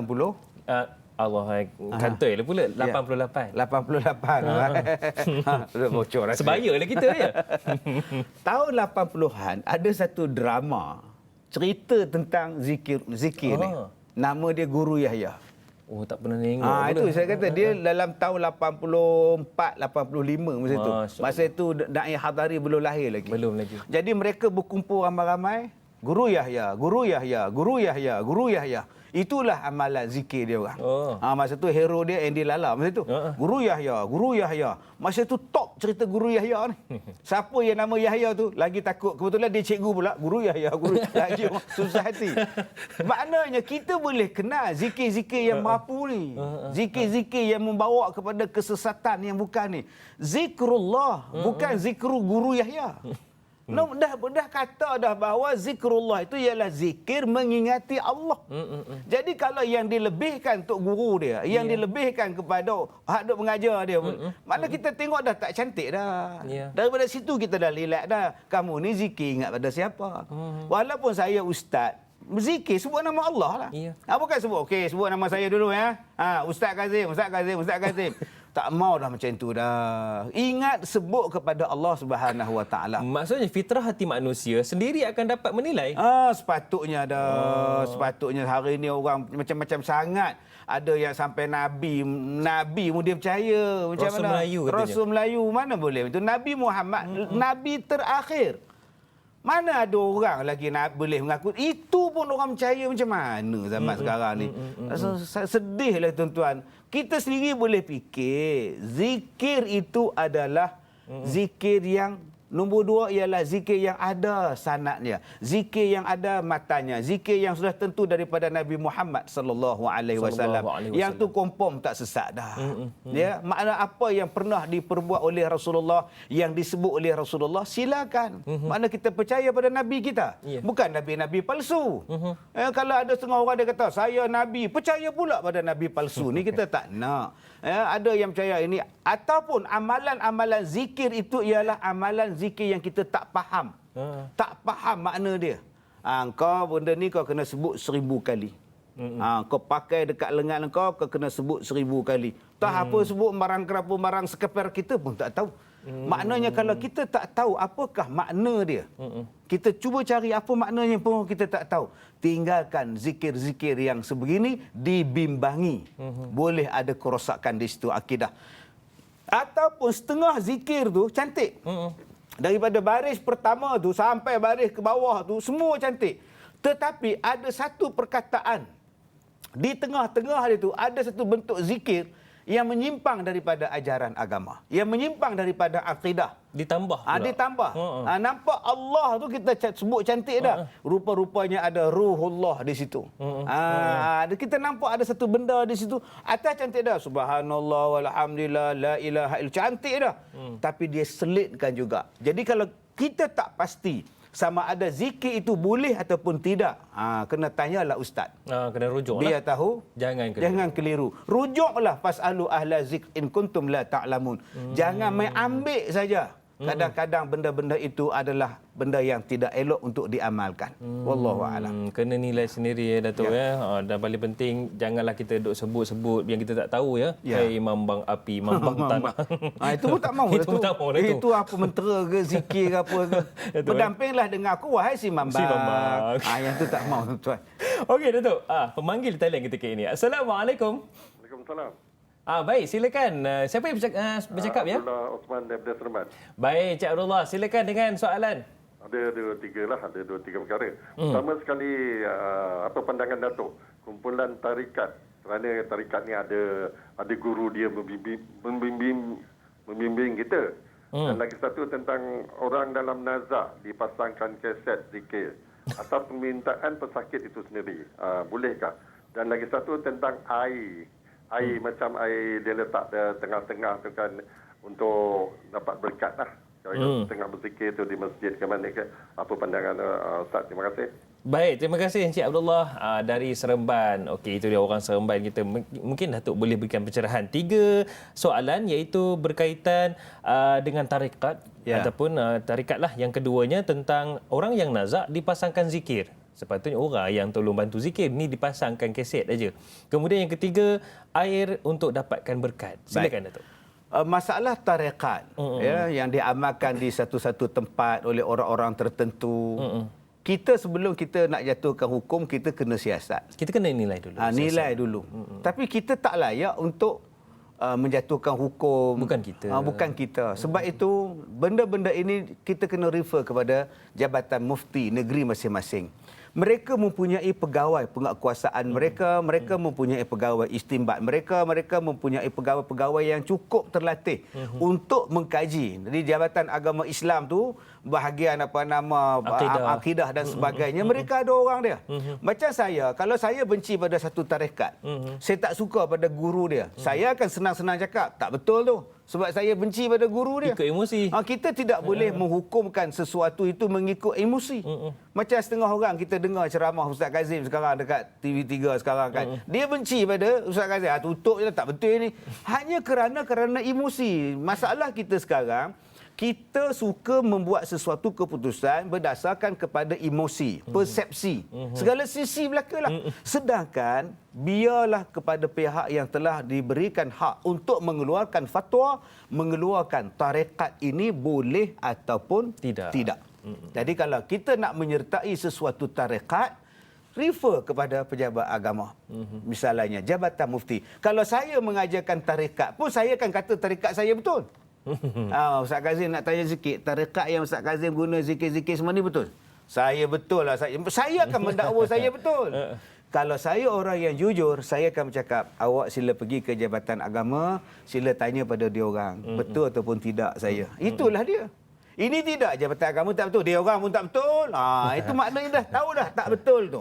Jadi kita ikutlah satu tarekat. Maknanya satu tarekat yang telah disahkan betul. Ada orang tanya pula, Nabi dulu ada ke tarekat? Kenapa kita hari ni tak ikut Nabi je? Tarekat ni satu jalan, nama pun tarik. Satu cara, satu jalan untuk zikir. Dia sendiri menetapkan, hari ni aku nak zikir lepas subuh 1000 kali. Hari ni aku nak zikir malam Jumaat 1000 kali misalnya. Hari ni pagi Jumaat, sebelum Jumaat pukul 11 pagi aku nak zikir. Dia tarekat dia untuk berzikir. Tarekat ni bukan maknanya semayang cara lain, ini cara lain. Tidak. Maknanya dia lebih kepada bentuk pengamalan diri dia sendiri. Untuk hati. Untuk dia. Tapi bila dia ada anak murid dia nak tirulah dia. Nak ikutlah dia cara dia. Anak murid ni apa guru dia buat, dia nak ikut. Sebab itu kita sekarang ni ada pihak berkuasa agama. Kita refer dengan dia orang. Bila dia orang cakap tak boleh lah. Jangan kita marah pula. Aku lawan, aku nak ikut dia juga. Aku nak ikut Nabi palsu. Jangan macam itu. Tak kena kan. Jadi ada tarekat yang diluluskan, ada tarekat yang tidak diluluskan. Ada fatwa-fatwa dia. Yang keduanya, laqinu 'inda mautakum. Ajarilah kepada orang yang nak mati itu talqin. Talqin di sini bukan talqin di kubur. Talqin di kubur tu dengarlah itu talqin lain kan. Talqin untuk orang mati ialah mengajar dia untuk mengucap. Mengajar, bukan menyuruh. Setengah orang dia suruh orang nak mati itu mengucap. Mengucap. Masa itu mana dia tahu? Mana dia tahu mengucap tu apa? Dia diambang sakarat. Bila diambang sakarat dia dah tak tahu. Sebab itu disuruh kita ini sebut La ilaha illallah. Bila dia dengar, dia akan sebut dengan hati dia ataupun dia ikut dengan mulut dia paling cantik. Sekurang-kurangnya dia ingat lagi nak sebut Allah, Allah, Allah, Allah. Dia sebut lagi. Itu jangan disuruh mengucap, bukan macam itu. Sebut dekat dia La ilaha illallah. Mak dia pun ikut La ilaha illallah. Orang sakit kalau mana ada orang sakit sebut betul. La ilaha illallah. Dia pun la ilaha. Itu tak sakit. Orang sakit dia ikut kemampuan dia. La ilaha illallah. Anak pula tegur, mak, la tu 4 harakat mak. Astaghfirullahalazim. Mentang-mentang anak tu guru tajwid 4 harakat dia belasah je tuan. Oi. La ilaha illallah. Ajar dia mengucap ikut kemampuan dia lah. Mak lagu sikit. Mak lagu pula kan. Buat kata tajwid taranum pula. Itu bukan aja ngucap makcik, itu taranum. Yang ketiga, diajari oleh orang yang dia suka. Ya. Yang dia redha. Ya, betul. Jangan orang yang ajar dia mengucap tu. Baik. Orang yang dia tak berkenan.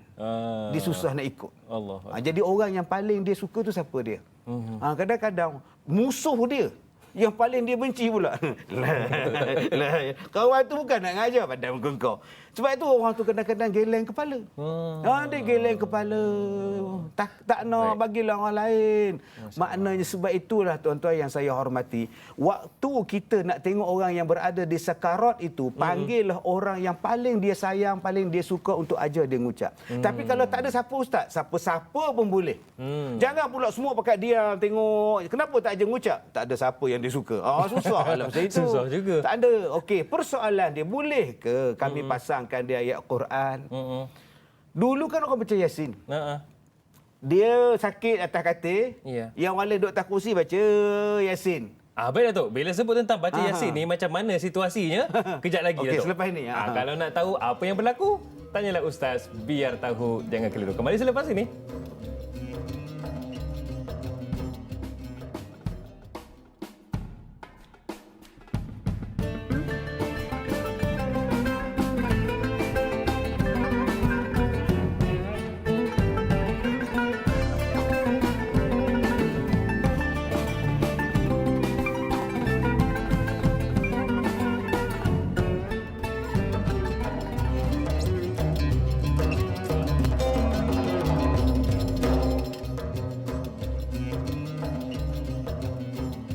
Segala yang terbaik kami sajikan untuk anda di TV3 dan juga TV9. Paling penting bukan sekadar sajikan sahaja. Kami mohon juga kepada anda yang menonton secara langsung ini, dah 5,000 lebih yang menonton di Facebook. Terima kasih. Kongsikanlah kepada orang lain juga pagi ini supaya mereka juga dapat manfaat bersama. Topik kita hari ini zikrullah dan kita bersama dengan yang berbahagia Datuk Ustaz Kazim Ilyas Al-Hafiz. Baik Datuk. Ya. Ramai benar orang marah teman ni. Kenapa? Apa ke Datuk tengah cakap dipotong? Baik Datuk, yang bacaan Yasin tu. Ya. Kan kita tanyakan tentang Encik Abdullah Osman tadi, katanya nazak dia pasangkan zikir tu macam mana? Ya, Yang Yasin jadi tu. bila kita sebut dulu-dulu, dia tak ada kaset. Tak ada. Dulu tak ada CD apa semua. Jadi kalau nak baca Yasin, orang sakit duduk setengah-tengah, orang keliling baca Yasin dulu-dulu kan. Sekarang mungkin masyarakat kita sekarang ni dah takkan nak panggil Yasin orang datang 24 jam demo pada di rumah dia cakap berak pula kan. Orang baca Yasin pun ada anak bini juga. Sebab tu sekarang ni orang pasang CD Quran CD lah. untuk orang sakit daripada dia. Sebab hari ni kita tengok ada orang yang bila sakit dia main gitar. Dekat atas katil tu dah main lagu. Oh, kesuma jiwaku. Udah lagu P. Ramli bawanya. Mari obati rindu hamba. Buk mati. Bila masa kau nak ngucapnya? Kan, jadi dulu orang pasang, orang panggil orang Yasin. Tak salah baca Yasin. Daripada datang berbuat. Kadang-kadang bila duduk dah nazak tu, kita duduk humu dia. Bagilah dia ke lapangan. Salah satu cara yang nak lapang ialah mendengarkan bacaan Quran. Jadi kalau kita nak pasang bacaan Quran, zikir waktu pada dia sakit, silakan. Tetapi itu bukan satu keutamaan. Keutamaan pada masa itu kalau dia sakit nazak ialah mengajar dia mengucap. Mengajar dia mengucap. Tapi kalau dia tak nazak ke apa, tak payah ngajar. Dia baru sakit gigi. Baru sakit gigi. Kenapa Pak Long? Gigi sakit. Pak Long ikut saya. La ilaha. Dia tampungnya kita pula. Kita pula sakit gigi lepas tu pula. Jadi nak ngajar mengucap ni tuan-tuan, tengok kepada keadaan dia itu. Bukan main belasah je ngajar mengucap. Yang kedua, orang yang kita ajar dia mengucap tu, zikir, la ilaha illallah tu, maknanya dia ikut. Contoh dia, mak, la ilaha illallah. Mak pun ikut. La ilaha illallah. Cukup. Masa tu mak dah diam. Lepas tu mak diam, pejam mata. Cukup. Tak payah ajar lagi dah. Sebab dia telah pun mengucap. Tak payah nanti menantu datang pula. Mak mengucap, mak menantu ajar pula. Dia dah unsin pada masa itu. Gerak pula mak mengucap, mak. Jangan. Sebab dia dah mengucap. Katakan dia mengucap pukul 9 malam. Lepas tu dia tak sedar. Lepas la ilaha illallah terus dia pingsan. Terus dia tak sedar dah. Dia meninggal pukul 3 pagi. Tetap dia meninggal dikira sebagai mengucap. Walaupun dia dah mengucap 3 tahun lepas sebelum dia koma. Masya Allah. Dia koma tu sebelum dia koma la ilaha illallah. Waktu dia kena bius. Lepas bius langsung dia tak sedar lepas operate. 3 tahun dia koma. Tetap dia kira mengucap. Sebab apa? Sebab itulah kalimah terakhir. Kalimah terakhir. Jadi kalau dia lepas dia mengucap sejam dia tertidur misalnya. Dia bangun. Air. Dia minta air pula. Kita pun ambil straw, kita masukkan pelan-pelan. Bukan masukkan straw, masukkan air melalui straw. Selalunya orang sakit dia ambil straw. Dia tak tuang. Amin. Tak ada tuang lemah orang tua tu. Jadi selepas dia habis minum, ajar balik dia mengucap. Sebab apa kena ajar balik dia mengucap? Dia telah menyebut perkataan air tadi. Maknanya kita ulang balik sebutan la ilaha illallah, talqin dia pada masa itu. Jadi kalau dia dah sebut la ilaha illallah, dia dah diam dah. Masa itu nak pasang CD pelan-pelan zikir, silakanlah. Sebab dia dah sebut dah perkataan itu. Baik, yang seterusnya kita nak ambil keberkatan Daripada air. Keberkatan daripada air. Nak baca, nak minum air ni pun bismillahirrahmanirrahim. Kan? Kita nak baca, nak minum ni pun kita nak baca bismillah. Jadi apa salahnya kalau kita baca pada air tadi? Taknya salah. Tak jadi satu masalah yang besar untuk kita ni. Buat satu kebaikan, baca. Ya. Jadi kita kadang-kadang benda-benda kecil macam tu kita nak jadikan dia satu benda yang besar. Ya, ada keberkatan di situ. Tapi kita kena ingat bahawa keberkatan itu ialah dengan membacanya dan dengan mengamalkannya. Kalaulah kita letak air penawar, air penerang hati, budak tu tak baca buku. Apa maknanya? Tak guna juga. Tak guna juga bila datang jawab soalan. Pengawas tanya dia, kenapa kamu tak jawab soalan? Dah minum air penerang hati dah, kata dia. Tak mau juga. Jadi kenalah usaha. Bukannya dengan benda itu boleh mengubah. Kau mengubah segalanya. Bukan. Janganlah kepaham macam itu. Ini hanya minuman keberkatan. Tapi sampai tak boleh langkah lah apa semua itu. Ya, air je pun. Kadang-kadang dia jadi ubat. Jadi ubat. Dia bacakanlah menjadi ubat. Baca kita dulu-dulu lah. Ke imam, ke ustaz. Auzubillah minasyaitanirrajim. Dia bagi minum. Taknya salah. Tak salah lah. Tapi jangan kita beranggapan lain daripada sesuatu yang maha berkuasa, melainkan Allah Ta'ala sahaja yang maha berkuasa. Itu dia. Kita meletakkan segala-galanya kepada Allah. Pada Allah Ta'ala. Dan jangan lupa kena ada ikhtiar juga, Datuk. Betul. Itu pentingnya. Ini dulu Da'i dah hadari. Orang bawa pensel. Bawa pensel, bawa rubber, eraser, rubber. Kita panggil rubber. Pergi rumah Tok Bomo. Minta jampi. Untuk boleh jawab. Anak nak periksa. Anak nak periksa, minta lah Tok Bomo jampi kejap. Bomo jampi. Tiba-tiba datang satu budak lari, umur 13 tahun. Gambar lari pakai seluar pendek. Lari, keluar balik berlari. Kita bertanya dia, siapa tu Tok Bomo? Anak saya. Oh, anak. Dia buat apa sekarang? Buat apa? UPSR pun tak lepas, tak tahu dah macam mana. Macam mana dia nak jampi pada pensel dia? Anak dia pun kantor UPSR. Jadi pada-pada lah pun. Nak jampi pensel, buat apa? Astagfirullahalazim. Aduh, macam-macam. Juga. Ini bukan cerita di Malaysia. Tempat ini lain. di tempat lain. Tempat lain. Marah kita pula. Malaysia tak pernah berlaku. Tak ada. Tak ada. Okey, Datuk.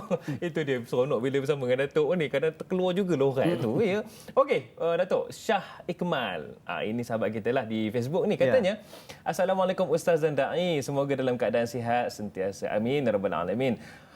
Soalan saya, adakah zikir yang dilakukan oleh imam selepas solat itu pernah dilakukan oleh baginda Rasulullah sallallahu alaihi wasallam? Ada orang kata, apa pula Nabi mana pernah buat ini? Ada Nabi buat. Ada. Ya, jadi janganlah kita kata bahawa Nabi tak pernah buat zikir ramai-ramai. Ada zikir. Sebab tu zikir Rasulullah habis-habis sembahyang Rasulullah baca kuat sebab nak mengajar orang. Mengajar orang belakang. Mengajar orang belakang tu. Nabi habis salam tu Nabi menghadap ke mana? Ada dalam hadis. Nabi duduk menghadap sahabat zikir semua. Bukan maknanya Nabi tak pernah buat. Jadi jangan kita cakap Nabi tak pernah buat. Nabi pernah buat. Cuma dia tak jadikan sebagai satu perkara yang berterusan buat ramai-ramai Lazimat gitu. lah. Tetapi walaupun benda itu tak dilakukan beramai-ramai, tiap-tiap kali lepas sembahyang selepas itu, tidaklah salah kita buat tiap-tiap hari. Bukanlah sampai haram. Bukan sampai haram pula. Selagi mana tak mengganggu jemaah lain. Ya. Yang kita tak apa nak gemar ni ialah ada mikrofon. Ya, subhanallah, subhanallah, subhanallah. Orang semayang di belakang. Ayat itu yang orang tegur. Jadi hormatilah orang musafir yang datang semayang, orang yang benar habis semayang. Lalah orang yang tengah baca Fatihah, dia pun zikir sekali. Subhanallah, subhanallah. Kau semayang yuk, kata dia. Jadi kalau nak berzikir itu, jangan terlalu kuat. Kan ada kata dah pada Allah, pesan pada kita. Jangan terlalu kuat, Tuhan bukan pekak. Jangan terlalu senyap pula. Apa benda tu imam tu cakap pula. Dia orang tak dengar. Dia bisik je. Bisik je. Jadi setengah orang dia zikir tu, dia sebut Astaghfirullahalazim. Semua ikut sikit je. Kemudian dia sebut subhanallah sekali je. Subhanallah. Alhamdulillah. Maknanya mengikut. Lainlah kalau tak ada orang di belakang. Demo bertiga je semayang Zuhur. Kuat pun tak apalah kan. Semayang Zuhur 4 orang, 5 orang, tambah subuh kan. Tak payahlah orang datang. Tak payah. Ni semayang Maghrib. Jadi jangan kita lihat yang berlaku di Mekah. Dia buat perbandingan di Mekah. Di Mekah tu kalau kau zikir ramai-ramai tempat tawaf tu, orang nak tawaf. Orang nak tahu yang kau pula la ilaha illallah, dipijaknya orang. Sebab itu lepas sembahyang dia motori tawaf. Macam kita di Malaysia, nak tawaf di mana? Soalan dia, kalau kau tak nak zikir ramai-ramai di masjid, kau nak tawaf di mana? Mana yuk tawaf? Tawaf di mana? Manjui ni kan tak ada. Jadi janganlah kita faham itu. Jadi daripada kita terus bangun, apa salahnya kita berzikir? Cuma kita mengajar adab-adab berzikir. Kita buat dengan penuh ketertiban. Sebab ada orang yang berzikir kuat, satu, laju. Allahu akbar. Baidolah. Bangun Baidolah, panggil aku ke? Kata tu Baidolah. Masih bila aku panggil kau? Tadi kau sebut Baidolah, Baidolah. Nampak? Sebut elok-elok. Subhanallah, subhanallah, subhanallah. Nak laju nak ke mana? Alhamdulillah, alhamdulillah, alhamdulillah, alhamdulillah, alhamdulillah. Tak mahu. Tak mahu. Itu bukan zikir, itu panggil milah. Milah. Tak mahu. Jadi zikir elok-elok. Ya, bila kita nak berzikir tu jangan main belasah aja. Saya bunyi lah tu zikrullah. Tak ada makna. Ya, kita berzikir macam itu. Jadi boleh berzikir. Macam kita lah buat doa kunut sunat. Kalau kau nak buat, buat. Tak nak buat, sudah. Jangan jadikan sebagai satu isu nak menghukumkan pada Jangan orang. meletakkan hukum. Jangan begitu. Jangan. Baik, Datuk. Saya suka dengan apa yang Datuk kongsikan. Sebenarnya, janganlah kita cepat menghukum. Kita kena lihat jugalah bagaimana keadaan masyarakat tu. Kita kena lihatlah situasinya, insya-Allah. Cumanya, Datuk, saya suka untuk kongsikan juga bagi para penonton. Dan ini yang dinyatakan oleh Sheikh Ali Jabir. Menyatakan 4 amalan, ni para penonton suka Datuk ni. 4 amalan yang akan mendatangkan rezeki dari Allah Subhanahu Wa Taala. Ya, yang pertama qiyamul lail. Yang kedua sedekah. Tidak akan menjadi fakir orang yang sedekah. Kemudian yang ketiga istighfar dan yang keempat iaitu zikir. Ya. Macam mana Datuk zikir ni boleh jadi pembuka rezeki kita Datuk? Baik, kalau kita tengok 4 benda ni, sama ada qiyamul lail, sama ada istighfar, sama ada sedekah, sama ada zikir. Apa benda ni? Qiyamul lail, apa yang kita buat? Allah Ta'ala sebut dalam Quran kan, wa minal lail fatahajjat bihi. Allah Ta'ala suruh kita bangun pada pertengahan malam itu, sebahagian daripada malam itu untuk mengingati Allah. Untuk kita bertahajud kepada Allah. Allah Ta'ala suruh semayang. Maknanya ingat kepada Allah.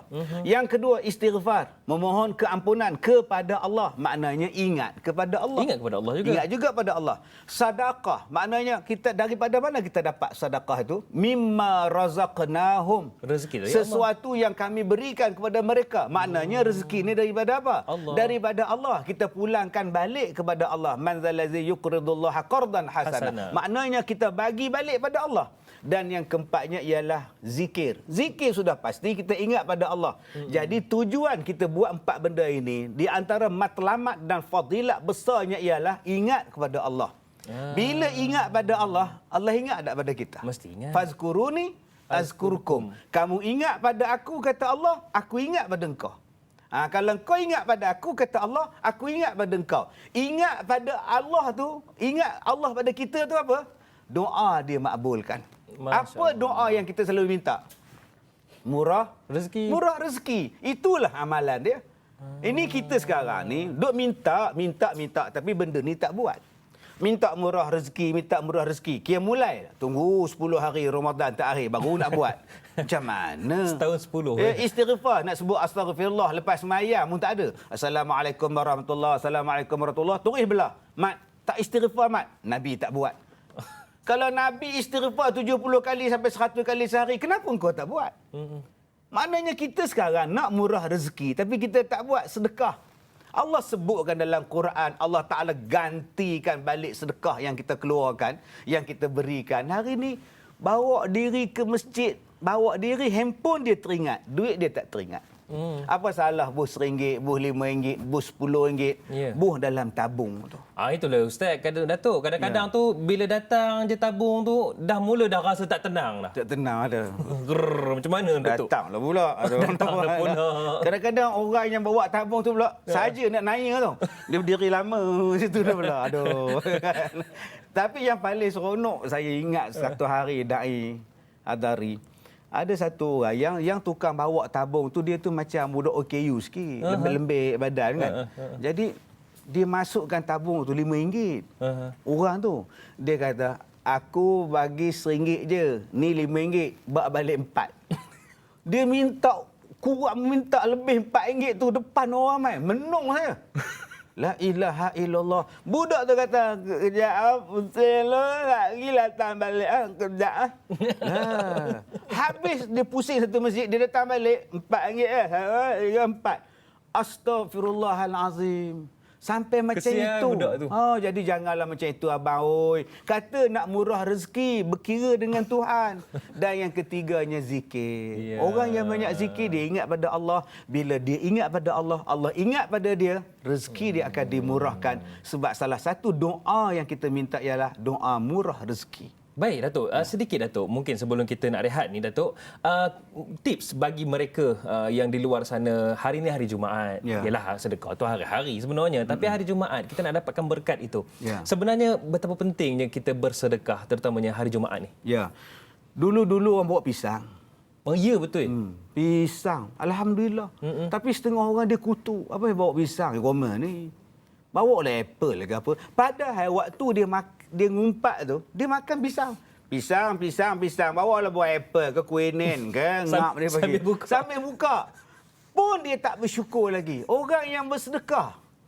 Yang kedua, pisang ni dia antara buah yang Allah Ta'ala sebut dalam Quran. Ya. Mungkin dia daripada satu sudut dia mungkin murah lah kan.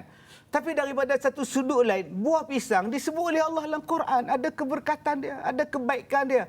Keberkatan dia bila kita makan jadi seronok, jadi sehat, jadi tenang, lawas perut. Itu baiknya buah yang Allah Ta'ala sebut dalam Quran. Kita hari ni bila tengok Lee Chong Wei tu main badminton, tengah-tengah dia rehat dia makan pisang. Baru kita nak tahu. Dia makan pisang mesti bagusnya. Dah, Allah sebut lama dah. Datang dulu-dulu orang tua-tua bawa pisang tu kita punya kutuk lah ya Allah. Tapi sempat cilok dua. Itulah. Mulut dua biji pula pakai baju Melayu. Yang seronoknya waktu dia sujud jatuh pisang tu. Bergolek atas sejadah. Rabbi ghfirli wa rab, jatuhlah pula. Aduh, nampak tengah duk Rabbi ghfirli tu jatuhlah pula. Bila dia sujud kali kedua, tangan dia simpan. Masuklah poket. Bila dia bangun rakaat kedua, Allahu akbar, udah hilang pisang. Orang sebelah tengok, udah tak ada pisang. Dua-dua sembahyang tak khusyuk sekarang ni. Jadi kalau boleh, yang mana dapat kenduri pisang tu, janganlah kita makan waktu nak sembahyang. Kalau dah makan, gosok gigi kumul elok. Itu salah satu sebut hari Jumaat ni pisang. Banyak lagi Datuk. Banyak lagi. Kejap lagi kita akan cerita lagi Datuk ya. Itulah kadang tu mulut jahat juga. Jahat. Pisang je doyannya mana katanya. Baik Datuk, kita rehat dulu dan kepada anda semua kita tamat di TV3 dan akan ada sambungannya di TV9 sebentar sahaja lagi. Terus setia bersama kami. Tanyalah Ustaz, biar tahu jangan keliru.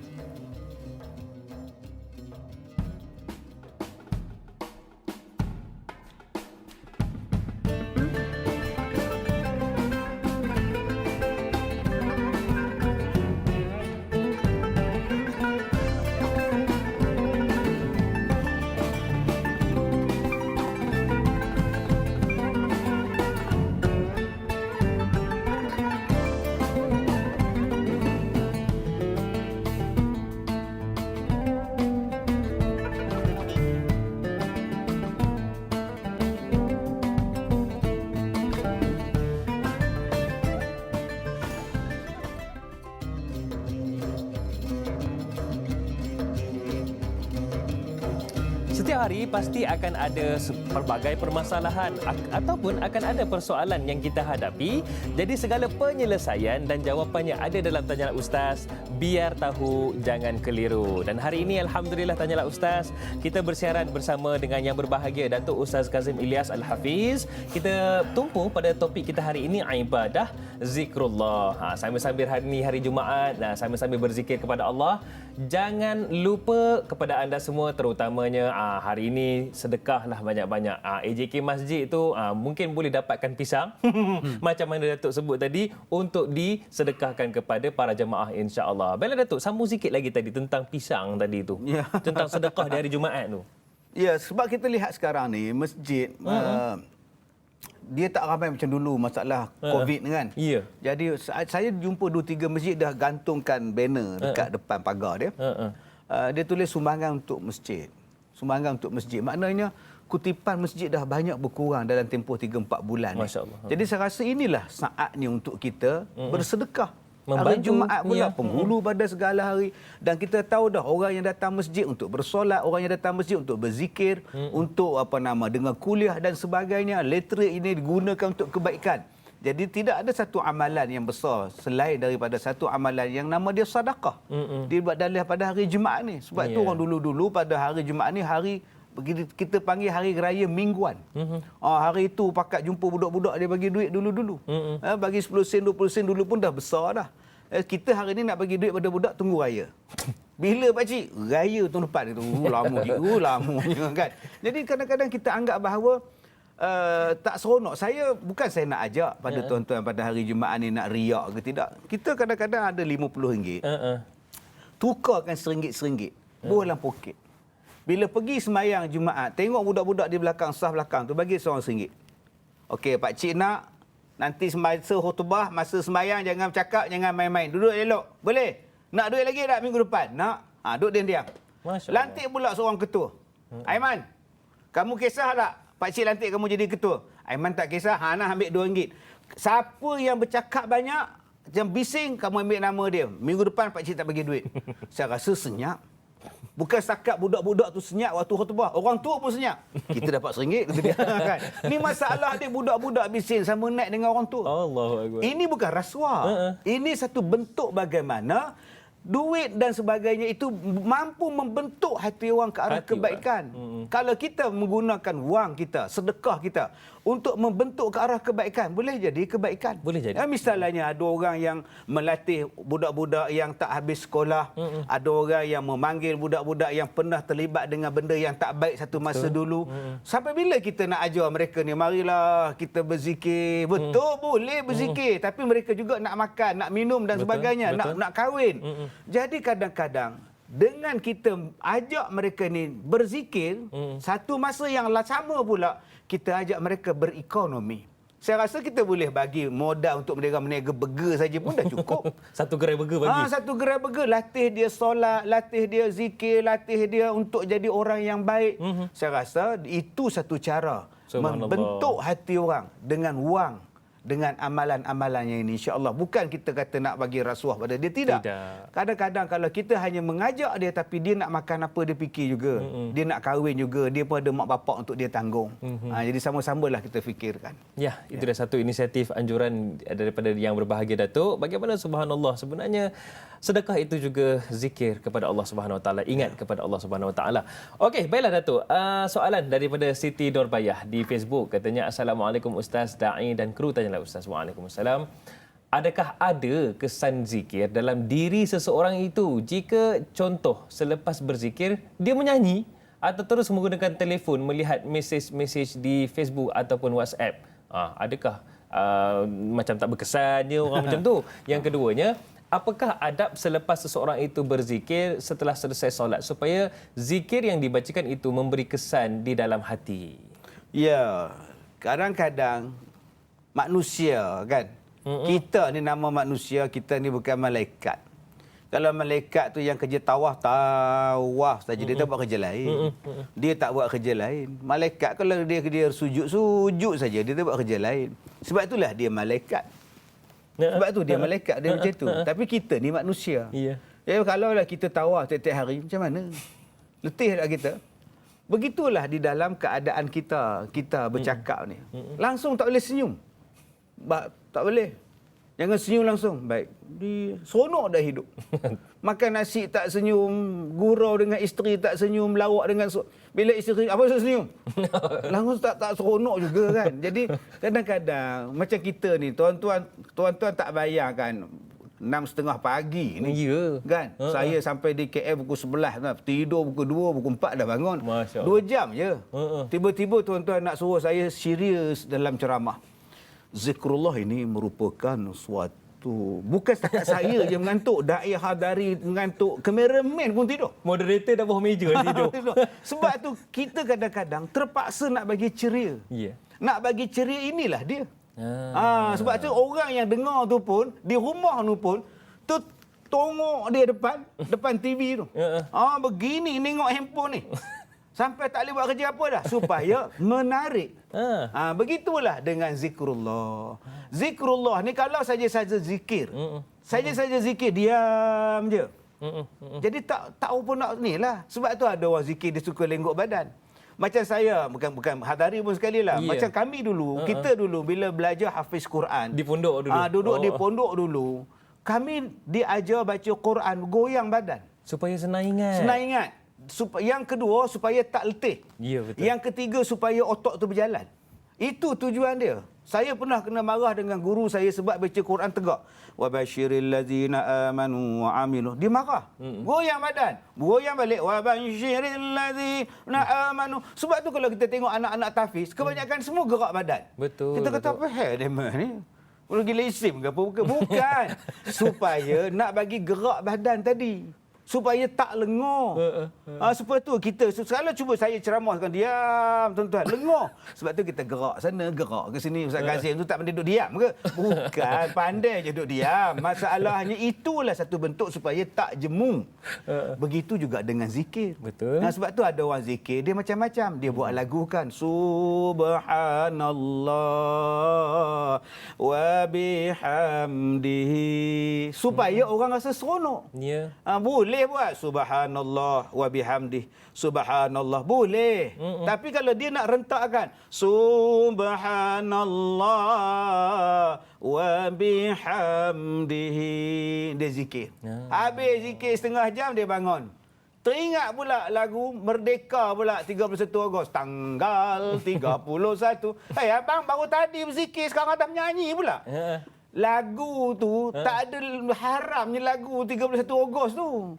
Bukannya lagu memuji benda yang haram, menjatuhkan akidah dan sebagainya. Saya anak Malaysia. Lagu patriotik untuk mendatangkan kasih sayang, ataupun lagu nasyid, ataupun lagu memuji Rasulullah, memuji sahabat dan sebagainya, maka taklah salah.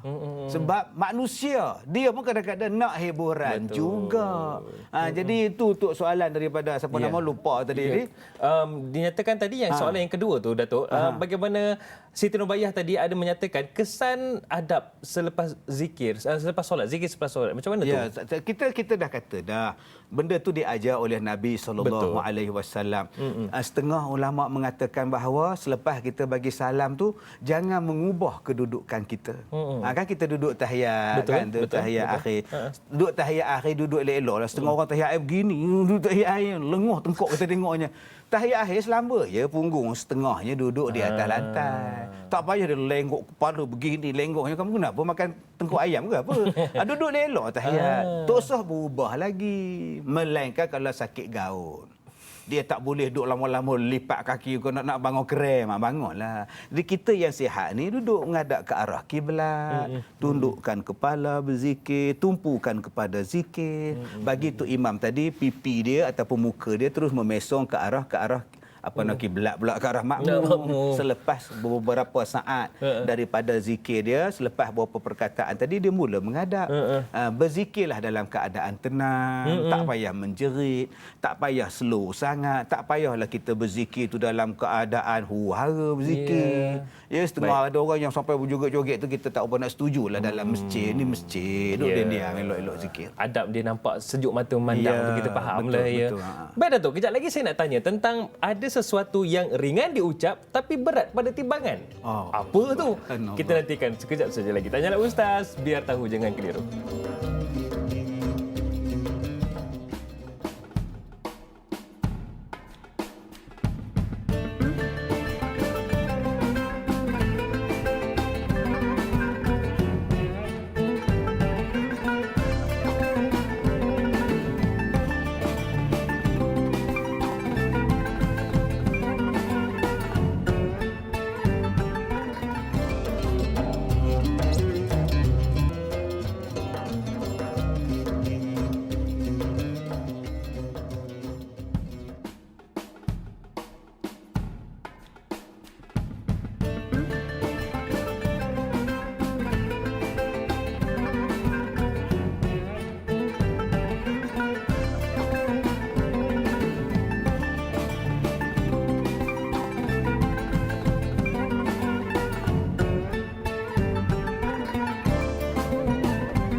Ya, artinya terima kasihlah kerana terus setia bersama dengan kami. Tanyalah Ustaz, biar tahu jangan keliru. Hari ini kita bicarakan, kita sembang-sembang, dapatkan manfaat dan ilmu berkaitan dengan ibadah zikrullah bersama dengan Tuan Guru yang berbahagia, Datuk Ustaz Kazim Ilyas Al-Hafiz. Baiklah Datuk, Alhamdulillah Datuk, tadi kita dah sembang-sembang panjang lebar lah orang kata ya, daripada pagi tadi seawal 6.30 ni sampailah dah tinggal setengah je insya-Allah. Cuma ni Datuk, sekarang ni ada pemanggil. Ya. Kita nak tanya apakah soalannya. Assalamualaikum. Waalaikumsalam warahmatullahi wabarakatuh. Ya, dengan siapa kami bercakap? Saya Siti Rohani Mursyid daripada Banting. Baik orang Banting, Puan Siti Rohani, silakan. Assalamualaikum. Waalaikumsalam warahmatullahi wabarakatuh. Dan Dai Hadari Ya, yang semua tu. Ya, silakan. Soalan saya ya, ini tentang zikrullah ni. Saya pun memang selalu berfikir kalau Alhamdulillah. artinya macam rungsing, memang lega lah. Ya. Memang lega macam berzikir yang semua zikir terbaik lah. Tapi kalau saya hatinya sedang sakit, misalnya ada seseorang yang menyakiti hati, zikir macam mana pun tak boleh hilang sakit hati itu. Lagi kalau terbayang wajah orang yang menyakiti hati itu, kita datang balik sakit hati itu. Apakah doa-doa yang boleh menghilangkan hati sakit dengan seseorang? Apakah baca surah Toha tu boleh menenangkan hati? Dan adakah ayat-ayat lain yang boleh menenangkan, merundukkan hati yang sakit pada seseorang? Itu aja soalan saya Ustaz. Terima kasih. Assalamualaikum warahmatullahi wabarakatuh. Waalaikumsalam warahmatullahi wabarakatuh. Cantik benar lah Puan Siti Rohani ni soalannya tu, Datuk. Yalah, kita ni zikir-zikir, tapi bila tengok menantu je sakit hati. Tak contoh dan cerita 7 hari mencintaiku. Banyak benar tengok drama. Macam mana Datuk? Macam mana kita nak mengubat hati tu? Tengok muka pun dah rasa geram dah. Ya. Sebab tu kita kata zikir tu ialah ingat Allah. Ingat Allah, sebut Allah. Bukan dia sebut ingat orang menantu. Nama pun zikrullah. Maknanya kalau kita zikir tu, kita ingat pada Allah. Kita tak ada benci pada orang. Takkan benci dengan orang. Kita membayangkan, kita berkataan ihsan tu apa? Engkau beribadat kepada Allah seolah-olah engkau nampak Allah. Kalau engkau tak nampak Allah, kau ingat Allah nampak engkau. Jadi itu nama dia ihsan pada kita. Jadi perkataan itu yang perlu kita ada jiwa tu. Bila kita ingat, aku sedang zikir pada Allah. Astaghfirullahalazim. Ingat pada Allah lah. Subhanallah, Masya Allah. Ingat subhanallah, subhanallah. Memang geram lah. Dia buat rajin pula Dia katanya. buat rajin pula, kena ngada pula, bawa anak keluar pula. Memanglah. Kita tak nak macam itu. Maknanya sampai ke rohani, kena zikir tu ke rohani, kena sampai dalam hati ke rohani. Kalau sekadar zikir tu, keadaannya tak sampai, tak tenang, memang dia akan mendatangkan satu perasaan nak benci pada orang, benci akan berterusan benci pada orang. Ingat pada Allah. Yang kedua, ingat pada Allah di sini. Allah Ta'ala bukanlah. Allah Ta'ala jadikan orang macam ni untuk supaya kita ni muhasabah. Jangan kita tanya pula kan. Tanya pada mak mertua, aku hairan. Kenapa Allah jadikan kau manusia? bukankah lebih baik kamu menjadi haiwan? Allah kasih. Ini cerita. Ini Kak Selamat. Mak mertua aku. Ibu mertua aku. Ibu mertua aku. Terkejut sungguh mak mertua dia. Allah kasih, aku dah terima kasih. Janganlah kau kata kasih. Memang terkejutlah. Kita pula ada pula sikap pertanyaan pula. Kenapa Allah jadikan kau manusia? Bukankah lebih baik kau jadikan haiwan?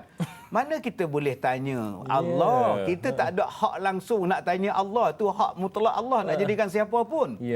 Tetapi ambil iktibar. Jangan jadikan aku ni perangai macam ini. Ambil iktibar. Yang keduanya untuk kita jadi orang sabar. Sabar ni kan Allah bersama kita. Innallaha ma'as-sabirin. Jadi banyak sabar. Yang keempat, kalau kita ada masalah dengan orang, ada orang bagi ujian pada kita, macam-macam masalah pada kita, bukankah kita sebut inna ma'al usri yusra? Sesungguhnya bersama dengan kesusahan itu akan datang kesenangan pada akak. Jadi bila kita susah, zikir banyak-banyak, simpan dalam hati, apa nikmat pula aku nak dapat lepas ni? Positif, apa pula yang aku nak dapat lepas ni, ya Allah, barulah datang seronok. Ini bukan cerita macam Tiga Abdul, Tuhan penasihat. Apa pula bala nak sampai lepas ni, Tuhan penasihat. Dia fikir balak sampai-sampai. Bukan. Dia kena fikir apa benda nikmat yang Allah nak bagi selepas ini. Baru Kak Rohani tenang hati Kak Rohani. Jangan marah-marah nanti kena jual. Rohani ni pun macam cerita Piramli juga. Itulah. Kan? Madu 3 tu Rohani tu. Okey Datuk. Saya nak bagi tahu lah juga kepada para penonton ni. Subhanallah, sebenarnya 1400 tahun lepas Nabi dah pesan dekat kita. Ada satu ringan, ada satu berat.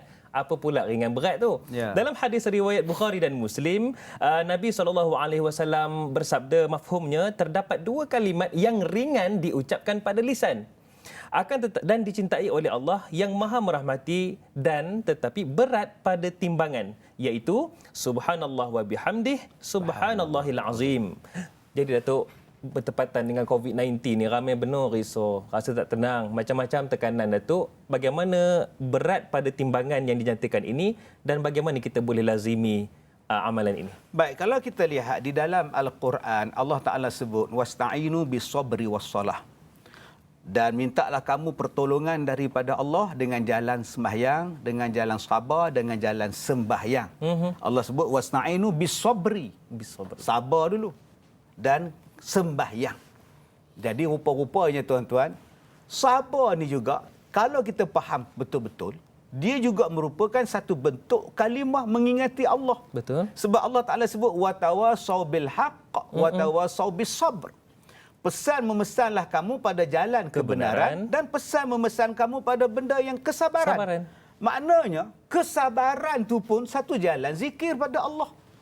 Setengah orang dia tak faham zikir. Ni dia faham zikir ni astaghfirullah, insyaallah, barakallah, astaghfirullah, subhanallah. Sabar tu pun termasuk satu jalan untuk kita ni zikir pada Allah.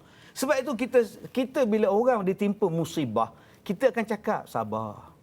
Sabar, ingat pada Allah. Dia akan ingat Allah. Allahu Akbar. Dia sabar. Dan menyuruh orang bersabar itu juga merupakan satu perkara yang baik.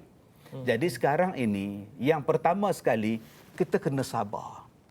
Dalam menghadapi COVID-19 ini, apa benda yang kita kena buat? Nombor satu, sabar dulu. Setengah orang dia tak sabar. Dia marah, dia nak maki orang. Sabar dulu. Ini moratorium habis lepas ni lagi. Dia marah pula. Benda hutang. Benda hutang kena bayarlah abang. Sampai bila kita nak moratorium dia? Setengah ada satu lagi kubur dekat-dekat je. Moratorium tu pun lama kan. Itulah tu. Tempat simpan abu kan. Kurang juga. Jadi benda dah berhutang. Simpan dalam hati. Benda dah hutang. Kenalah bayar. Selama ni ada orang tolong tangguhkan pembayaran pun syukurlah. Kan? Bukan maknanya bila tangguh pembayaran kita enjoy. Bila tangguh pembayaran maknanya alhamdulillah lah, dah hutang dah habis, hutang tetap hutang. Jadi kena sabar. Mula-mula kena sabar. Yang kedua, sembahyang. Sepatutnya masjid hari ni bila dah dibuka ni, makin ramailah datang sembahyang. Sepatutnya. Dulu waktu PKP, kita suruh sembahyang 3 orang je pergi sembahyang di masjid. Kita kata kita rindu dekat masjid.